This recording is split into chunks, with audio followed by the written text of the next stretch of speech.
प्रत्येक हॉटेलमध्ये प्रसिद्ध असलेली मराठवाड्यात काळा मसाला शेवगा भाजी, त्यासोबत बाजरीची भाकर, चपाती, सलाड, पापड याप्रमाणे थाळी मिळते. इतकी भारी लागते ना, एकदा नक्की करून खा. मराठवाड्यामध्ये काळा मसाला हा प्रसिद्ध आहेच आणि तो कशा पद्धतीने, तर तो असा की कांदा छान असे खरपूस आपल्याला चुलीवरती भाजून घ्यायचे असते. पण आता शहरात पर्याय नसतो, म्हणून मस्त शेगडीवरती छान खरपूस असा कांदा मी भाजून घेणार आहे. तर नमस्कार, मंजूच्या घरच्या स्वादमध्ये तुमचं खूप खूप स्वागत आहे. आज घेतलेले आहे मी अर्धा किलो शेवगा शेंगा. मस्त त्याचे देठ आणि शेंडा काढून, साल काढून या पद्धतीनुसार शेंगा कट करून घ्यायच्या आहे. अगदी बोटाच्या कांडीपेक्षा थोड्याशा कमी आकाराच्या यानुसार शेंगा कट करून घ्यायच्या. स्वच्छ पाण्याने धुवून घ्यायच्या आहे. स्वच्छ पाण्याने धुतल्यानंतर लगेच आपल्याला एक कढाई ठेवायची आहे. कढाईमध्ये अगदी थोडंसं तेल घालायचं आहे. हवं तर तुम्ही फक्त पाणी मीठ टाकून शेवग्याची शेंग उकडून घेऊ शकतात, पण थोडीशी फोडणी दिली की अजूनच शेंगामध्ये चव छान येते. त्यामुळे 1 चमचा मोहरी, 1 चमचा जिरं, अर्धा चमचा हळद टाकायची. थोडंसं त्याला छान असं तडतडून द्यायचं, परतून द्यायचं आणि लगेच त्यामध्ये आपण ज्या धुवून घेतलेल्या शेवग्याच्या शेंगा असत्या ना, त्या टाकून घ्यायच्या. तर 1 मिनिटभर छान पूर्ण जिरं मोहरीची जे आपण फोडणी दिलेली आहे त्याला छान असं मिक्स करून घ्यायचं, परतून घ्यायचं. 1 मिनिटभर छान असं परतून घेतल्यानंतर आपल्याला शेवग्याच्या शेंगामध्ये 1 चमचाभर मीठ टाकायचं आहे. कधीही लक्षात ठेवायचं की शेवग्याची शेंग ज्या वेळेला तुम्ही करताय, शिजायच्या वेळेला त्यावेळेला त्यामध्ये चमचाभर मीठ टाकण्यात आलं पाहिजे, जेणेकरून त्याला चव छान येते. खूप जास्तीचं मीठ टाकायचं नाही आहे आणि खूप कमी पण नाही. अगदी शेंगाला शिजायला जेवढं मीठ आपल्याला वाटतं की चवीनुसार त्यामध्ये पडलं पाहिजे, यानुसारच आपल्याला टाकायचं आहे. पाणी पण आपल्याला इतकंच टाकायचे की शेंग थोडीशी मऊसूत होईल यानुसार, खूप जास्तीचं पण नाही. आता कांदा ना छान असा खरपूस शेगडीवरती भाजलेला आहे. बघा किती सुंदर काळा झालेला आहे. तर चुलीवरती अजूनच भारी होतो, पण आज आपण शेगडीवरती छान काळाशार केला. आणि शेंग बघा खूप जास्त अशी जास्त शिजून नाही, भाग असतो ना तो मऊ झाला पाहिजे, यानुसार आपली शेंग शिजली पाहिजे. खूप जास्तीचं बी शिजले ना तर त्याचे धागे तुटण्याची शक्यता असते.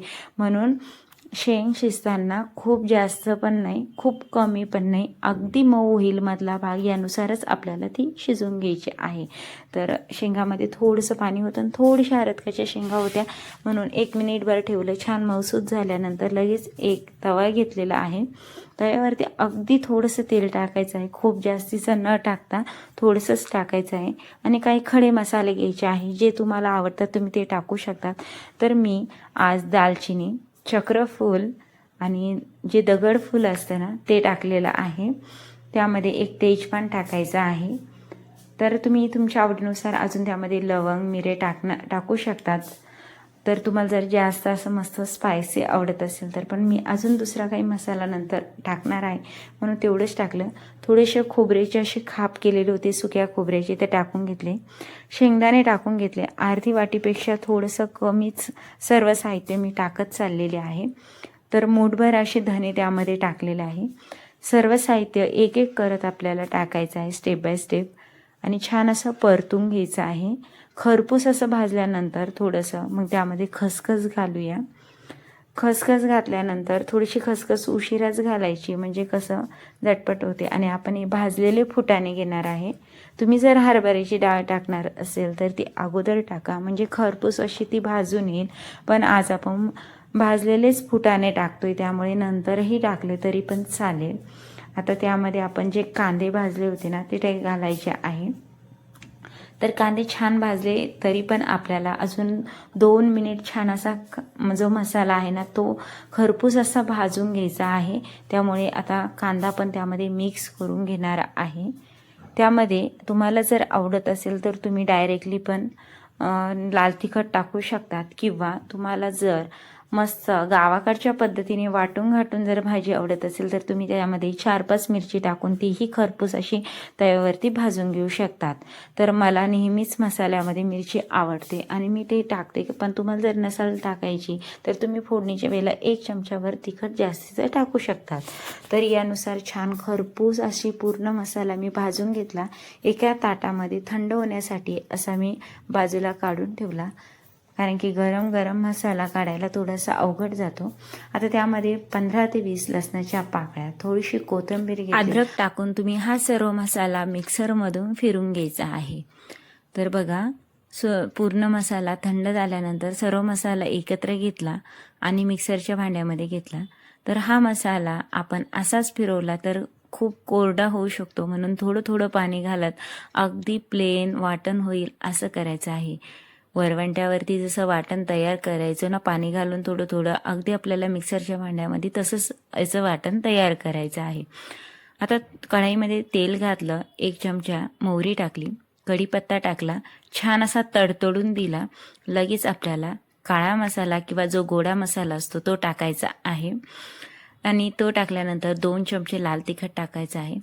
लाल तिखटाचे प्रमाण तुम्ही तुमच्या आवडीनुसार कमी जादा करू शकतात आणि हे लक्षात ठेवायचं, तुम्ही जर मसाल्यात टाकली असेल मिरची तर कमी प्रमाण टाका. आता आपण त्यामध्ये 1 चमचाभर जो मीठ मटण मसाला असतो ना तो टाकणार आहे, त्याने चव अजून भारी येते. आता हे सर्व मिश्रण आणि आपण जो मसाला काढलेला होता त्याचं वाटण त्यामध्ये मिक्स करायचं आहे. तुमच्याकडे गोडा मसाला किंवा काळा मसाला नसेल तर तुम्ही कांदा लसूण मसाला ते टाकू शकतात, कारण की जे आपण वाटण तयार केलेलं आहे ते अगदी कांदा भाजून झणझणीत मसाल्यात तयार केलेला आहे. त्यामुळे तुमच्याकडे नसेल तर काही टेन्शन घेण्याची गरज नाही आहे. अगदी इझिली तुम्ही कांदा लसूण मसाला टाकून छान असा मसाला परतून तेल सुटेपर्यंत मसाला परतून घ्यायचा. त्यानंतरच आपल्याला त्यामध्ये शेवग्याची शेंगा टाकायच्या आहे. शेवग्याची शेंगा टाकल्यानंतर पूर्ण कढाईमध्ये पाणी टाकून छान असं त्यामध्ये पाणी मिक्स करून घेतलं. तर हळूवार करत घट्ट पातळ तुम्ही तुमच्या आवडीनुसार भाजीचा रस्सा तयार करू शकतात. अगदी ग्रेव्हीसारखा तुम्हाला जर घट्ट आवडत असेल तर तुम्ही पाणी कमी टाका, किंवा तुम्हाला अगदी थोडंसं मध्यम आवडत असेल तर तुम्ही त्यानुसार टाकू शकतात. माझ्या घरी मी नेहमीच खूप जास्त घट्ट पण नाही, खूप जास्त पातळ पण नाही, अगदी मध्यम असा मसाला आवडतो आणि त्यानुसार करते. आता ज्यावेळेला मी चवीनुसार मीठ घालते त्यावेळेला हे लक्षात ठेवायचं की आपण शेंगा शिजताना पण मीठ टाकलेलं होतं, त्यामुळे काळजीपूर्वक चवीनुसारच मीठ त्यामध्ये पडलं पाहिजे. थोडीशी कोथिंबीर टाकायची 1 उकळी आल्यानंतर. तर एकदम मस्त तरी आजची आपली हॉटेलसारखी घरगुती मस्त अशी शेवगा काळा मसाल्याची भाजी तयार झालेली आहे. रंग किती सुंदर आलेला आहे, शेंगा पण खूप छान शिजलेला आहे आणि शेवग्याची शेंगा आरोग्याला किती लाभदायक आहे हे सर्वांनाच माहिती आहे. यापूर्वी मी एक व्हिडिओ शेअर केला होता, ते म्हणजे शेवग्याच्या शेंगाचं सूप. त्याला पण खूप छान असा प्रतिसाद मिळाला होता, तर तेही नक्की बघा. तर आजची मस्त अशी भाजी झालेली आहे. आजचा बेतच खूप भारी आहे आणि आमच्या घरी तर खूप आवडतो. त्यासोबत बाजरीची भाकर खूप छान लागते. तुम्ही यासोबत चपाती किंवा भाकर कोणतंही घेतलं तरी पण छानच लागेल. त्यासोबत थोडंसं सलाड आणि पापड असला की भारी लागतो. आणि कांदा आणि लिंबू हमखास पाहिजेच, म्हणजे भाजीला चव अजून भारी येते. तर आजची मस्त अशी हॉटेलमध्ये मिळणारी शेवगा स्पेशल काळा मसाला आपला तयार झालेला आहे. आवडल्यास नक्की लाईक करा, सबस्क्राईब करा आणि एकदा तरी नक्की करून खाऊन बघा की काळा मसाल्यात या पद्धतीनुसार भाजी केल्यानंतर किती भारी लागते. आमच्या घरी काळा मसाला हा सगळ्यांचा फेवरेट आहे, त्यामुळे आम्ही नेहमीच करतो. पुन्हा भेट